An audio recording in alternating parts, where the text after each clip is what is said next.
Hello, everybody, and welcome to Books of Blood. My name is John. So as you can tell from the title of my video or the thumbnail or whatever, that I've got a channel update. So I'm going to go ahead and get into that. The channel update is this, and that is that I do want to do a few different things on my channel. Actually, one different thing, and that is to talk about music on my channel. Now, this is not something I'm going to do all the time. It may be a once-a-week thing, and maybe a once every 2 weeks thing, but I would like to be able to talk about music on my channel. Do things like, because I've got over 1,000 CDs, all right? I've got everything from rock and roll to country. I've got a little bit of jazz. I've got soundtracks. I'm thinking about keeping the stuff I talk about on here strictly to rock and roll, all right? Because that is what I grew up with. That is my first love, all right? So that being said, probably once every week or every 2 weeks, I want to do something to do with music on this channel. And I want to kind of, so for this video itself, I'm going to try to ease everybody into it, because if I'm talking about music, I'm not going to be talking about books, okay? And I know sometimes people go, well, this is a book channel. You should be talking about books. I'm going to unsubscribe from you. Okay, all right, that's fine. You know, I mean, I understand that. I get that. So that's why I'm just trying to give you guys a warning, say that sometimes I'm not going to be talking about books. I'm going to be talking about music, all right? So, again, with that, and that's pretty much my channel update, okay? So, moving into the next part of it, and this is, like I said, I want to ease you guys into me talking about music. So, with that, I decided I would present to you my top 5 favorite rock and roll biographies or autobiographies. In fact, 3 out of 5 of these are autobiographies. So, of all time, my favorites that I love. And you can always guess that one thing about this is that these are top 5 because, yeah, these guys or these artists are heroes of mine in some way or another. So let's go and get that underway. So for number 5, and it was really a struggle to pick out which one I wanted to go for number 5. But for number 5, I'm going to go with Waging Heavy Peace. And this is Waging Heavy Peace by Neil Young. It's an autobiography. And the thing I like about this the most is that if you're a fan of Neil Young, you know that Neil Young is all over the board with stuff.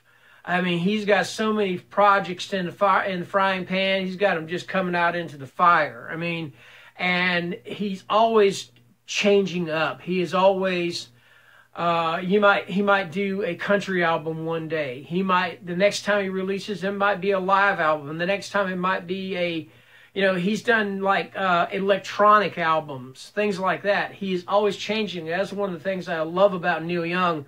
And he just basically tells pretty much everything about his career in this book. And it's pretty awesome, all right?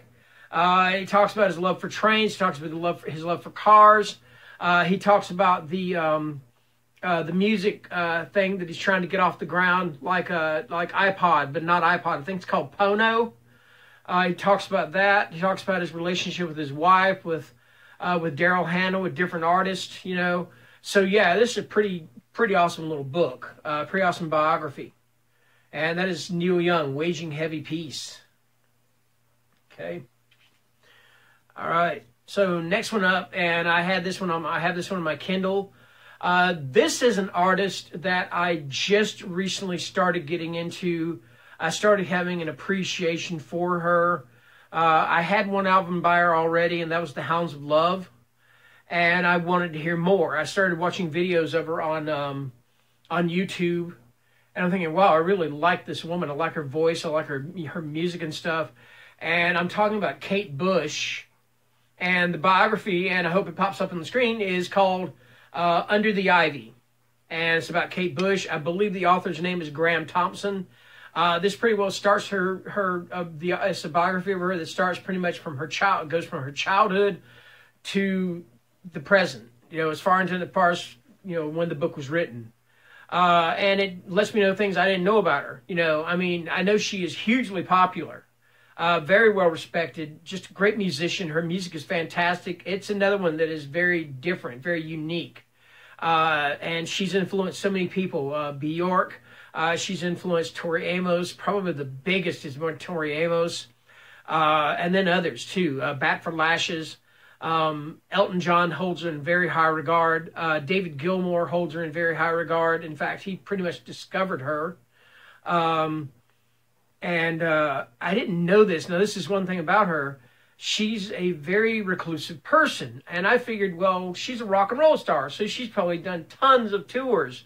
No, she hasn't. She's done 2. She did one in 1979, and I believe that was called the Tour of Life. And she did one just recently, I believe in 2014, maybe 2016, and it was called Before the Dawn. And it was her first tour in 35 years. I mean, wow, just think about that, the time between tours to take that long.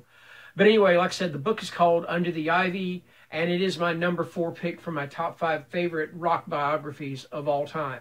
All right? Okay, moving into number 3 position, and this one I have in hardcover. And this one's called Nothing's Bad Luck. And it is called Nothing's Bad Luck, The Lives of Warren Zevon. And it's by C.M. Cushions, which to me sounds like a fake name, but I'm sure it's his name. Excuse me. Anyway, Warren Zevon, if you have never heard of Warren Zevon, just think Werewolves of London. You know, and I'm talking about, that Werewolves of London, okay? That freaking awesome guitar, or not guitar, piano at the beginning of it. You know, the lyrics and everything. Warren Zevon was one of those artists that he was a very troubled soul. He was an alcoholic. He was pretty much a genius. He was pretty much a perfectionist.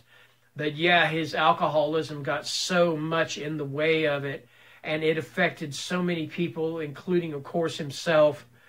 But this book pretty well goes into detail about that. It goes into detail about his albums, because there was a whole lot more to Warren Zevon than Werewolves of London.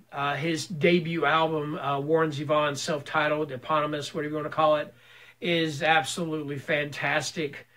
He's done other great albums. David Letterman loved this guy. In fact, when Warren, after Warren had been diagnosed with cancer, David Letterman had him on his show as his sole guest one night. He's also had him on there as musical director when Paul Schaefer was on vacation.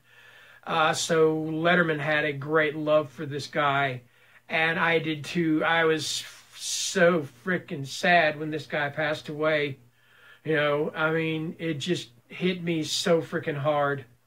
You know, I mean, because this guy was just a unique voice. So yeah, that's my number 3 pick, and that is Nothing's Bad Luck, The Lives of Warren Zevon.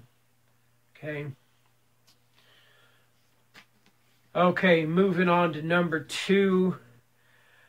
This particular artist, is probably my favorite artist of all time. I mean, he's had phases where he's had albums that I've absolutely loved. In fact, I love all his stuff, all right? Some of it a lot more than others, but I love all of his stuff. And I'm talking about Bruce Springsteen, and this is his autobiography, Born to Run.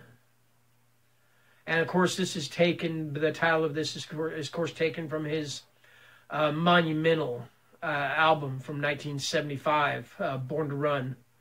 I believe it's 1975. I hope I'm right about that. It might have been 1976, but I think it was 75 because he was not able to record for a while after that because of the lawsuit that he had with his manager.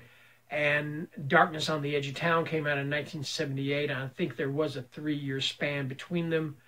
Anyway, this one, the reason I love this one so much is because it being an autobiography, he pretty well goes into depth about his life.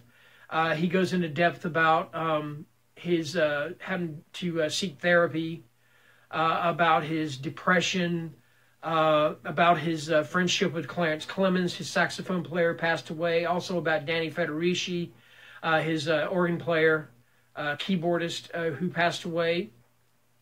So he doesn't sugarcoat anything. You know, he talks about his relationship with his father, about his relationship with his parents, about his mother and how she was very instrumental in getting his career off the ground. She bought him his first guitar, and just the love and respect and admiration he had for her, and also the struggles that he had with his dad and their reconciliation.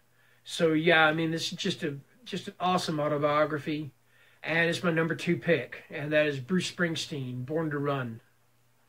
Okay.